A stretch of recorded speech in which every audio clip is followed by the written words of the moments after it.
Cara untuk menghukumnya, dibakar dari ujung kaki sampai otak yang paling dalam.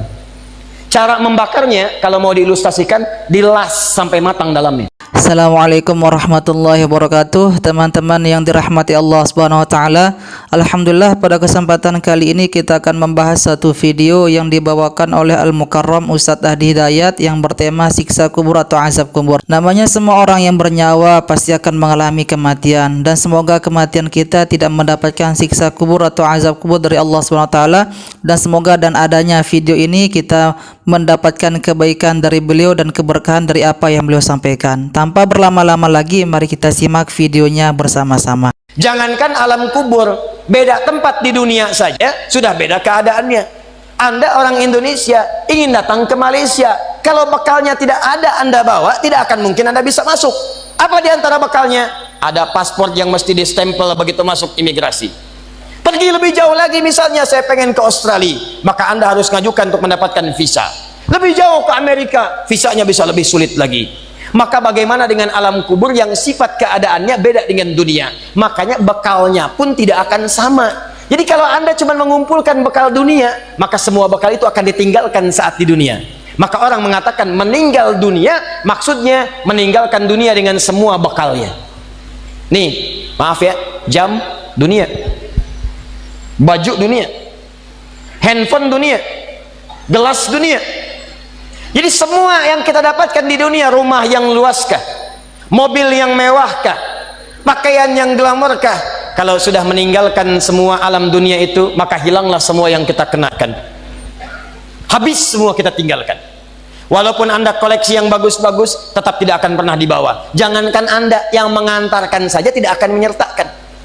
Silahkan cek, Anda punya koleksi mobil paling bagus, apakah saat wafat dikuburkan dengan mobilnya? Tidak. Anda punya handphone paling mewah, kenangan tingkat tinggi, di handphone itu suka dipakai bikin status tentang hadis, tentang ayat, tentang tafsir. Tiba-tiba ketika akan wafat, Anda wasiat kepada istri Anda tercinta, Mama, ini handphone kesayangan Papa, handphone bekal ibadah, tolong kalau meninggal kuburkan dengan handphonenya.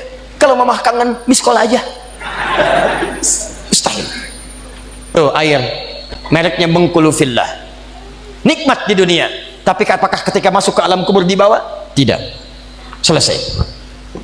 Maka bagian pertama, Anda mesti sadar, ini yang mau saya sampaikan, dan dari sini saya akan lebih fokus kepada apa yang ingin saya sampaikan. Kita mesti sadar, teman-teman sekalian, pertama, kata Allah, kita akan wafat. Antum akan meninggal. Wafat. Wafat. Wafat.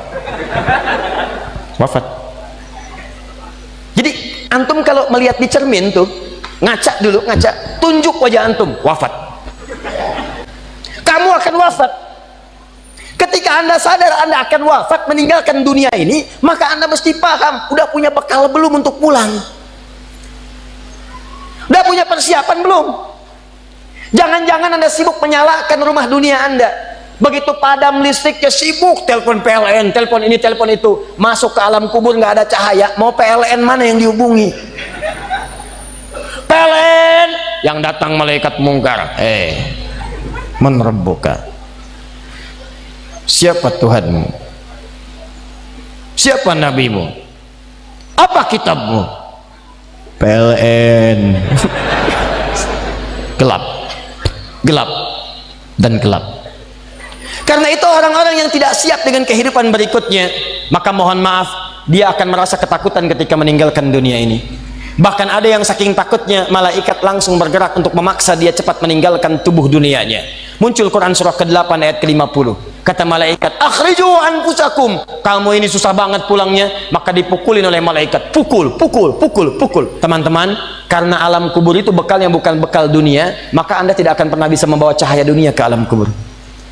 Maka saya ajak Anda pada malam hari ini, coba ayo kita berubah. Tolong pikir baik-baik, tidak akan ada yang abadi, dan besok pun belum tentu hidup. Demi Allah saya katakan, Allah bisa mewafatkan kita pada malam hari ini. Saya cuma mau tanya sebentar aja, renungkan. Tolong tanya pertanyaan saya ini, tanyakan pada diri Anda sebelum tidur. Kalau Allah wafatkan Anda pada malam ini, sudah siapkan Anda dengan bekal pulang Anda kepada Allah? Karena itu hukum mengatakan, orang yang tidak punya bekal, maka dia tidak siap untuk mudik. Tuh lihat Ramadan tuh, begitu di ujung Ramadan, orang semua siap-siap mudik. Demi Allah saya katakan, saya pernah mengadakan survei kecil-kecilan. Saya tanyakan pada sementara orang yang tidak mudik, saya tanya kenapa nggak mudik? Ustadz, nggak ada bekal. Dunia saja tidak punya bekal, malu mudik. Tidak punya bekal, susah mudik.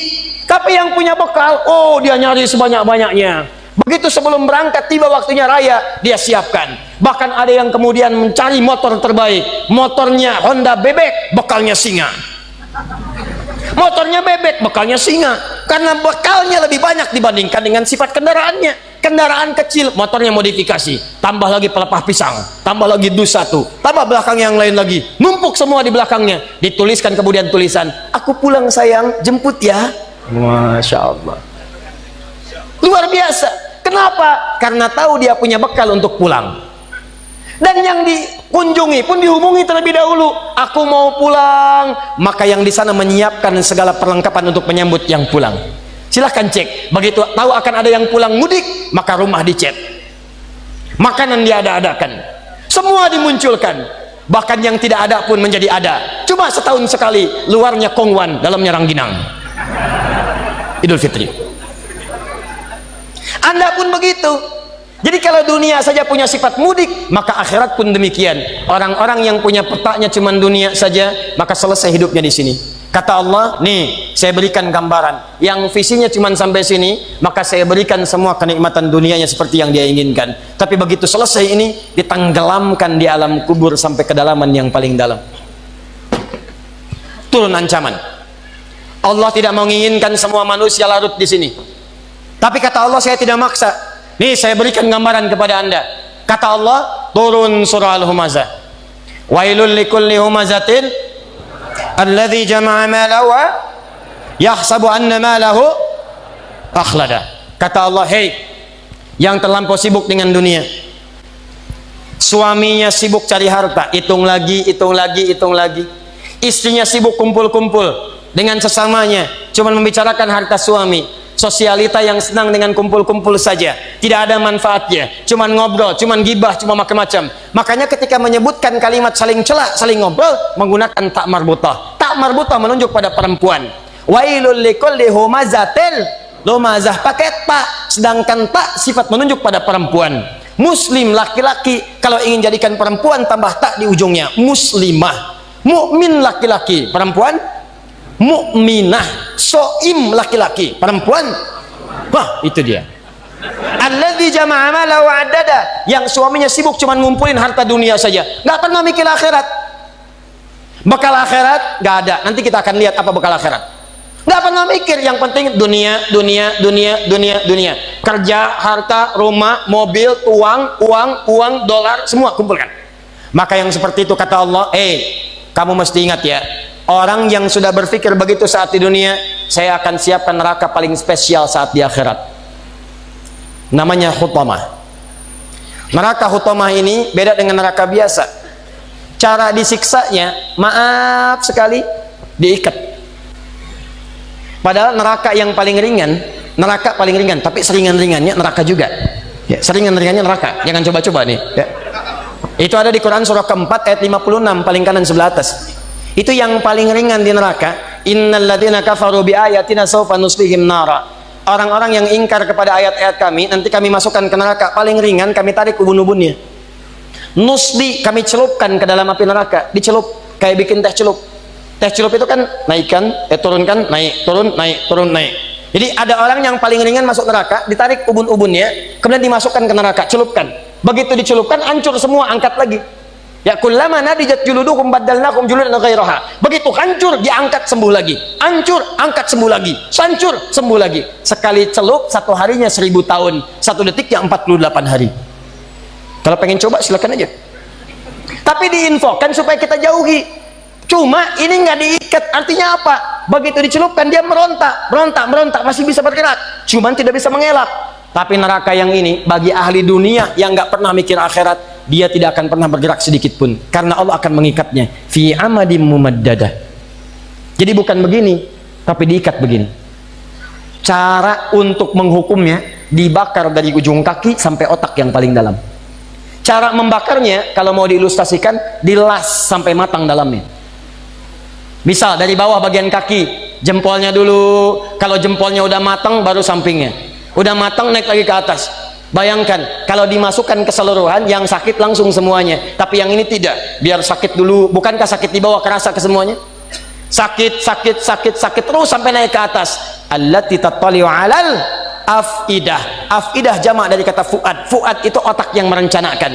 Nih kata Allah seakan-akan ingin mengatakan, apa isi otakmu di sini, saya bakar sampai ke dalam otakmu. Otakmu isinya apa sih? Orang sholat, kamu nggak sholat. Orang ngaji, kamu nggak ngaji. Orang puasa, kamu nggak puasa. Kerja lagi. Apa isi otakmu? Saya bakar sampai ke dalaman yang paling dalam. Nih, awas, hati-hati. Dan sifatnya muqsadah. Muqsadah itu sudah mengintai. Jadi kalau ada orang bercita-cita cuma dunia saja, itu nerakanya sudah ngintai. Nih dia teman saya nanti nih. Paham?